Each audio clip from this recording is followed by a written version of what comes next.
Everyone welcome to my channel VR trend Telugu YouTube channel. ఈరోజు మన topic ఏంటంటే Israel Iran యుద్ధం జరిగితే అమెరికాకు కోపం ఎందుకు వచ్చింది, అమెరికా ఎందుకు కోపంగా ఉంది, ఇజ్రాయిల్ ఎందుకు దాడి చేసింది, ఆ దాడి తర్వాత పరిస్థితి ఏంటి, ప్రపంచంపై ఈ ప్రభావం ఎలా పడబోతుంది, వీటి గురించి కంప్లీట్ ఇన్ఫర్మేషన్ మనం ఈ వీడియోలో చూద్దాం. వీడియో చాలా ఇంట్రెస్టింగ్ ఉంటుంది, స్కిప్ చేయకుండా లాస్ట్ వరకు చూడండి. Let's go to start topic. Israel Iran యుద్ధం అమెరికా కోపం ఎందుకు వచ్చింది, అసలు ఏమైంది, సడన్గా ఏమైంది? 2026 ఫిబ్రవరి 28న ఇజ్రాయిల్ ఇరాన్కి పెద్ద స్థాయిలో సైనిక ఘర్షణ జరిగింది.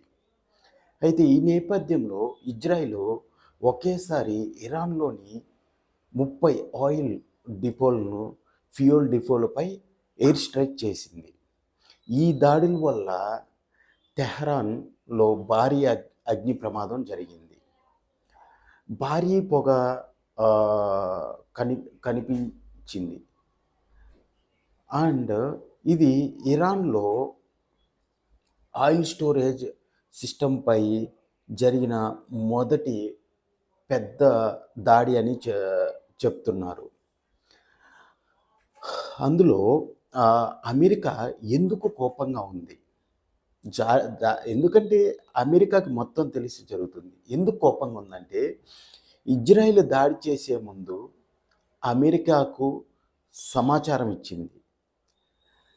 కానీ అమెరికా ఇజ్రాయిల్ని తక్కువ అంచనేసి ఏదో చిన్న స్థాయి దాడి అనుకుంది. కానీ ఇజ్రాయిల్ 30 ఆయిల్ డిపోలపై ఒకేసారి దాడి చేసేసరికి యుఎస్ఏ డొనాల్డ్ ట్రంప్ కూడా షాక్ అయ్యాడు, ఆశ్చర్యపోయాడు. అందుకే అమెరికా షాక్ అయింది. అమెరికాలోని కొంతమంది అధికారులు this is not a good, ఇది కరెక్ట్ కాదు అని అన్నాడు. ఇది మంచి నిర్ణయం కూడా కాదు. కొంతమంది అమెరికా అధికారులు చెప్పినటువంటి సమాచార ప్రకారం ఇది రెండు దేశాల మధ్య యుద్ధం మొదలైన తరువాత మొదటి పెద్ద విభేదం అని చెప్తున్నారు.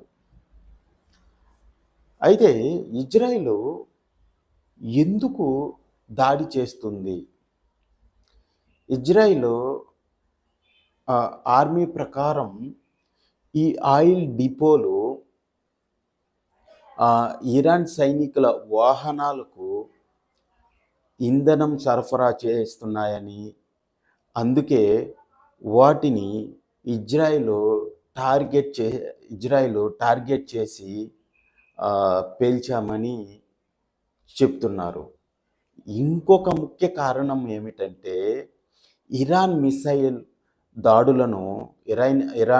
యొక్క మిసైల్ దాడులను ఆపడానికి, హెచ్చరిక ఇవ్వడానికి ఈ దాడి తర్వాత పరిస్థితి, ఈ దాడుల వల్ల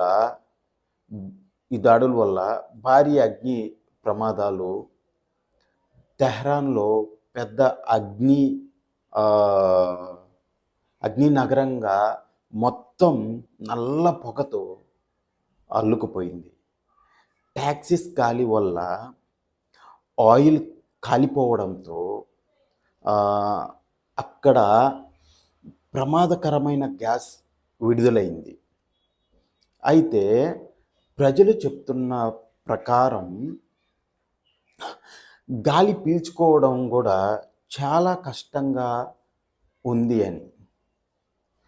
అయితే కొన్ని ప్రాంతాలలో యాసిడ్ రెయిన్స్ అండ్ విషపు వర్షం కూడా పడిందని చెప్తున్నారు. దీనివల్ల ప్రపంచంపై ఎలాంటి ప్రభావం ఉండబోతుంది?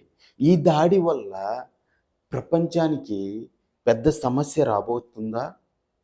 ఆయిల్ ధరలు పెరిగే ప్రమాదం ఉందా? ప్రపంచంలోని 20% ఆయిల్ ట్రేడ్ స్ట్రెయిట్ ఆఫ్ హార్మజ్ ద్వారా వెళ్తుంది. యుద్ధం పెరిగితే సరఫరా ఆగిపోవచ్చు. సరఫరా ఆగిపోతే ఆయిల్ ధరలు ఇప్పటికీ పెరుగుతున్నాయి. బ్రెంటిల్ ఆయిల్ ధరలు పెరిగాయి. అండ్ అండ్ ఇరాన్ ఈ దాడిని ఎలా తీసుకుంటుంది? ఇరాన్ ఇప్పటికే హెచ్చరించింది, ప్రతీకార చర్య తీసుకుంటామని. మా ఆయిల్ ఫెసిలిటీలపై దాడి చేస్తే మేము కూడా ప్రాంతంలోని ఆయిల్ సైట్లు టార్గెట్ చేస్తామని ఇరాన్ చెబుతుంది.